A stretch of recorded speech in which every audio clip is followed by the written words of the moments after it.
Joker 2 est l'un des films les plus frustrants que j'ai vu de toute ma vie. Et je vais vous expliquer pourquoi, si vous avez aimé le 1, vous ne devriez pas voir le 2. Pourtant, il y avait les bases pour faire l'un des plus grands films de vilains de toute l'histoire. Déjà, le 1 était incroyable, mais là, quand le 2 commence, personnellement, j'étais sous le choc. Le jeu d'acteur de Joaquin Phoenix, qui pour moi est vraiment le meilleur Joker de tous les temps. Quand je le vois, j'ai des frissons, je suis mal à l'aise. Pour moi, c'est encore mieux que Heath Ledger. Ensuite, il y avait le travail de mise en scène, de lumière. Vraiment, c'était très bien parti. Mais il va se passer quelque chose qui va complètement gâcher le film. La plupart des gens quittaient la salle au moment où ça a commencé. Le réalisateur a décidé de mettre de la comédie musicale dans un film de vilain. Ça pourrait être un choix artistique incroyable, mais dans ce film, c'est un choix incroyablement déceptif. Ça ne marche pas. Lady Gaga, elle chante bien. Joaquin Phoenix, non. Du coup, ça crée un truc un petit peu bizarre, qui te fait un peu mal aux oreilles. Les musiques sont pas ouf, les chants sont pas ouf. Les moments où ça intervient, c'est toujours dans des scènes trop bien, et du coup, tu te dis, mais fermez-la! En fait, le parti pris, c'était quoi? C'était en fait d'imaginer ce qui se passe dans la tête du Joker, et donc, ils se sont imaginés qu'il vivait sa vie comme une comédie musicale. Moi, je trouve que ça marche pas du tout. Au contraire, ce qu'ils auraient dû faire, c'est de garder l'animation, le dessin animé qui sont pris dans la toute première scène. Je trouve que c'est une scène qui est vraiment trop bien,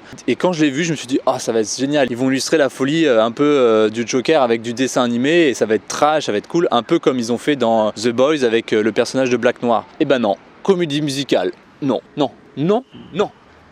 Oh, un autre truc qui est très mal fait, c'est la gestion de la relation d'amour. Franchement, moi j'y ai pas cru une seule seconde. T'aurais pu construire un truc beaucoup plus élaboré, sachant que le film est long, tu pouvais te le permettre. Et j'aurais trouvé ça hyper intéressant d'avoir une vraie relation d'amour complexe. Pas un truc genre, elle le voit, elle fait « Oh, c'est le Joker, j'adore ce qu'il a fait, t'as tué des gens, je t'aime ». Non. Le truc ultra frustrant, c'est l'injustice qu'on ressent envers le Joker. Et du coup, on a envie de voir de la révolte, on a envie de voir de la vengeance, on a envie de le voir exploser des trucs, on a envie de le voir se mettre en colère. On le voit dans le 1 et c'est beau, c'est qui est fort. Là, on se dit, faut que ça soit encore plus fort. Bref, on s'attend à ce que ça... dans sa tête quoi, et bah ça ne se passe pas. C'est limite, il y a un désaveu du personnage qui s'excuse et qui dit « Ah non, en fait, je suis pas méchant ».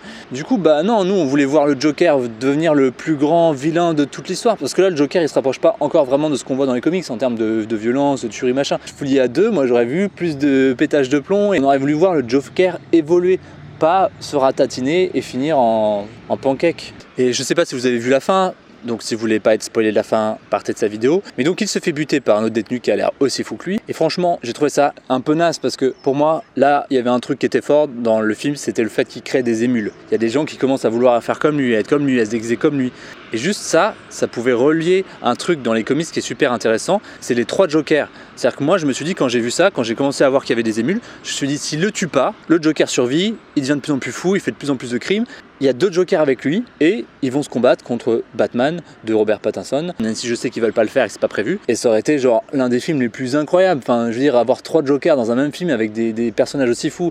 Je suis sûr qu'il y a énormément de fans qui voulaient voir ça et on le verra pas. Donc maintenant, je ne vivrai plus que pour refaire un director cut de ce film. Dès qu'il sort, je remonte le film, j'enlève la comédie musicale et j'envoie ça à tous les gens qui sont trop frustrés du film et qui veulent voir une version trop bien.